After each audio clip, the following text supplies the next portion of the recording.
Hello मित्रों, नमस्कार। कैसे हैं आप सब। कल फाल्गुन मास के कृष्ण पक्ष में आने वाली वर्ष की सबसे बड़ी शिवरात्रि महाशिवरात्रि का पर्व है।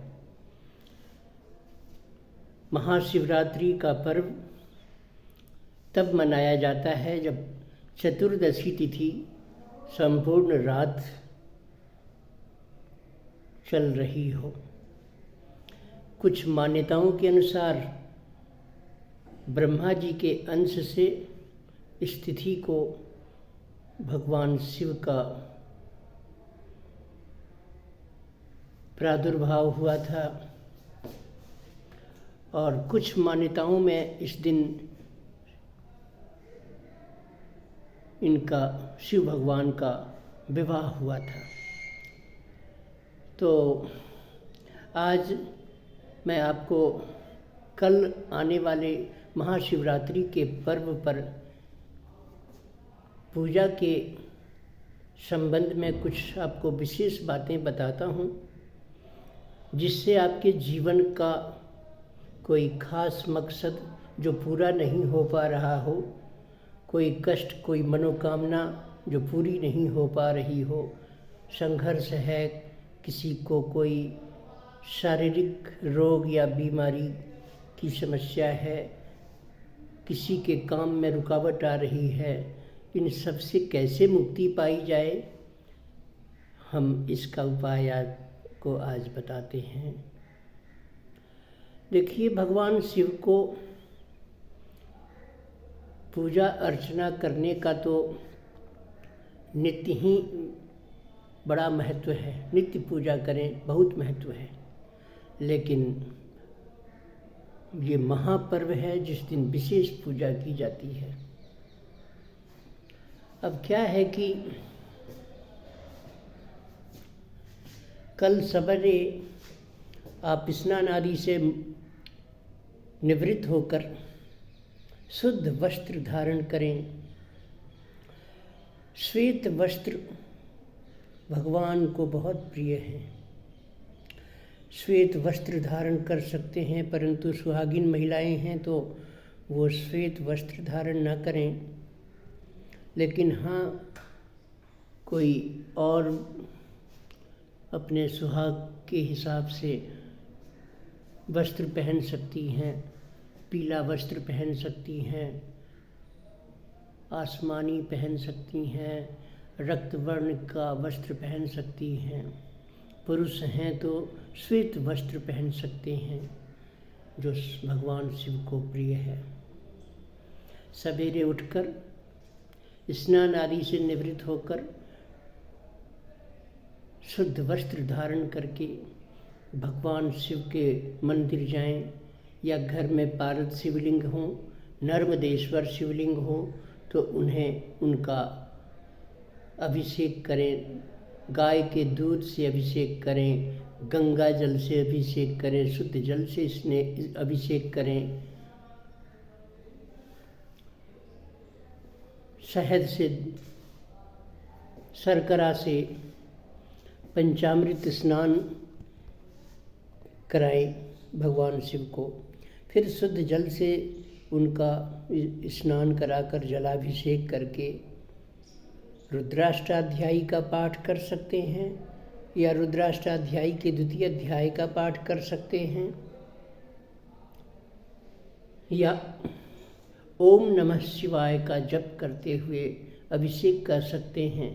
यदि आप यज्ञोपवीत धारण नहीं करते या महिलाएं हैं यज्ञोपवीत नहीं रखती तो नमः शिवाय ओम, नमः शिवाय ओम, नमः शिवाय ओम ऐसे बोलते हुए अभिषेक कर सकते हैं। उसके बाद उन्हें चंदन लगाएं, पुष्प अर्पित करें, कपूर धूप दीप से उनका पूजन करें। इसके बाद आप कोई उन्हें फल अर्पित करें, शिवलिंग के ऊपर फल अर्पित करें जो खंडित ना हो, कोई भी फल जो खंडित ना हो अर्पण करें। मदार का पुष्प, राजस्थान में कुछ लोग आंकड़े का पुष्प भी कहते हैं। श्वेतार्क गणपति की बड़ी महिमा है। वो श्वेतार्क गणपति श्वेतार्क से, उनके मूल से निकलते हैं। वो किसी और वीडियो में बताऊंगा। अब क्या है कि आप भगवान शिव का अभिषेक करने के बाद दिन में व्रत रखें। शाम को संध्या के वक्त फलाहार कर सकते हैं। साबूदाने का फल का आहार लें, चाय दूध पी सकते हैं। रात्रि में जागरण करें। रात में जागरण का बड़ा महत्व है। शिवरात्रि के दिन भगवान के मंत्र का जाप करते हुए कुछ समय बिताएं। मध्य रात्रि में फिर उन्हें दीप दिखाएं। दीप प्रज्वलित करके भगवान शिव को अभिषेक तो नहीं, लेकिन मध्य रात्रि में दीप जलाकर, कपूर जलाकर प्रकाश प्रज्वलित करें, प्रकाश फैलाएं मंदिर में। उसके बाद आप अपने रात्रि को भगवान शिव के इस त्यौहार को भगवान के स्मरण से बिताएं। एक अब खास बात बताता हूँ कि ये तो हो गई साधारण रोज़ सामान्य पूजा करते हैं। इस तरह से सोमवार को भी कर सकते हैं, मासिक शिवरात्रियों में भी ऐसे कर सकते हैं जैसी विधि अभी बताई मैंने।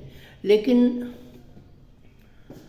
आपको यदि किसी प्रकार का कोई जीवन में संघर्ष चल रहा है, कोई मनोकामना पूरी होने में विलंब हो रहा है, तो देखिए अब उसके कुछ उपाय सुन लीजिए। जैसे आटे का शिवलिंग बनाकर शुद्ध आटा लें गेहूं का, उसमें गाय के दूध से गंगा जल से, शुद्ध जल से आटे को गूंथकर 11 शिवलिंग का निर्माण करें। 11 शिवलिंग को फिर एक परात में शुद्ध बर्तन में रखकर भगवान शिव का 11 बार अभिषेक करें। ऐसा कहने से करने से नमः शिवाय ओम बोलते हुए, उनका स्मरण करते हुए उन 11 एकादश रुद्र का अभिषेक करें जो आटे से बनाए गए हों या शुद्ध मिट्टी से बना सकते हैं। पार्थिव पूजन भी कह सकते हैं आप। ऐसा करने से आपकी कोई कामना जो बहुत दिनों से पूरी नहीं हो रही, आप ऐसा करके देखें, आपकी मनोकामना पूरी हो सकती है।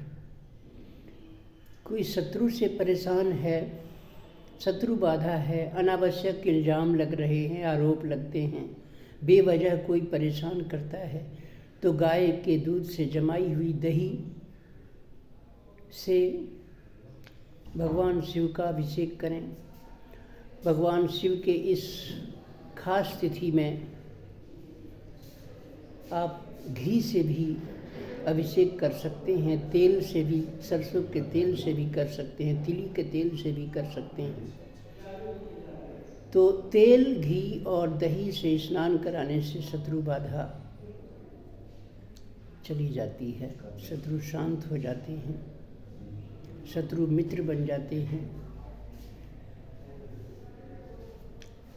इसके अलावा अगर आप कनेर के पुष्प चढ़ाते हैं भगवान शिव को, इससे भी शत्रु बाधा शांत हो जाती है।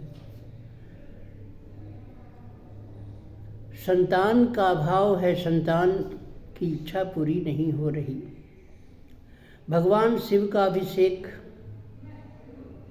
मक्खन का शिवलिंग बनाकर कर सकते हैं। नमः शिवाय ओम बोलते हुए दुर्वा का भी अभिषेक कर सकते हैं। बहुत सारी विधियां हैं। काले तिलों से अगर भगवान शिव का अभिषेक करें। काला तिल मिलाकर जल में, गंगा जल में, गाय के दूध में कुछ काला तिल मिलाकर उससे अभिषेक करने से शत्रु बाधा, ग्रह बाधा शांत हो जाती है। कनेर का पुष्प मिलाकर अभिषेक करने से शत्रु बाधा समाप्त हो जाती है। धतूरे का पुष्प, धतूरे का फल चढ़ाने से शत्रु बाधा समाप्त हो जाती है, ग्रह बाधा समाप्त हो जाती है।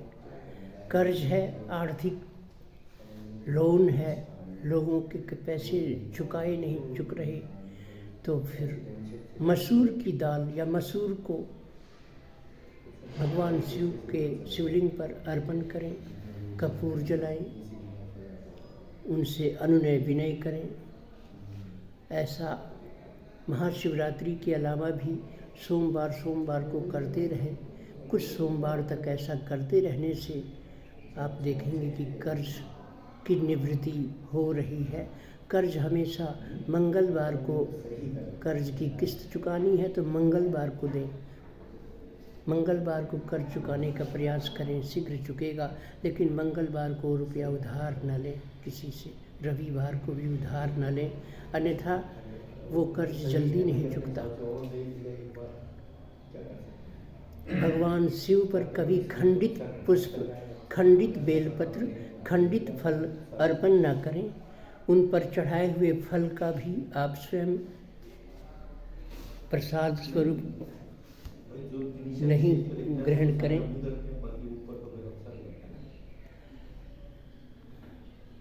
सिर्फ नर्मदेश्वर शिवलिंग पर ही शिव पुराण में लिखा है कि चढ़ाया हुआ प्रसाद ग्रहण किया जा सकता है।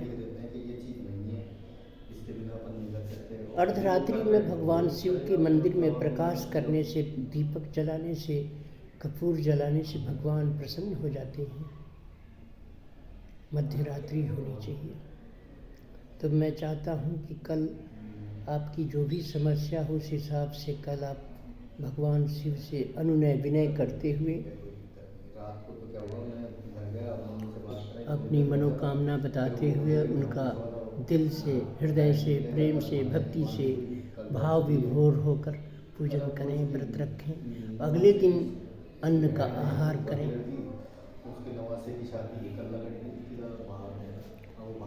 कन्या का विवाह होने में विलम्ब अगर हो रहा है तो दूध गाय का और उसमें केसर मिलाकर, केसर मिश्रित गोदुग्ध का शिव के अभिषेक में इस्तेमाल करें। ऐसा 16 सोमवार करने पर भी सुयोग्य वर, अच्छे परिवार में विवाह का योग बन जाता है। तो ये कुछ उपाय थे। वीडियो काफ़ी लंबी हो जाएगी, इसलिए आज इतना ही। धन्यवाद आप सभी को। नमस्कार।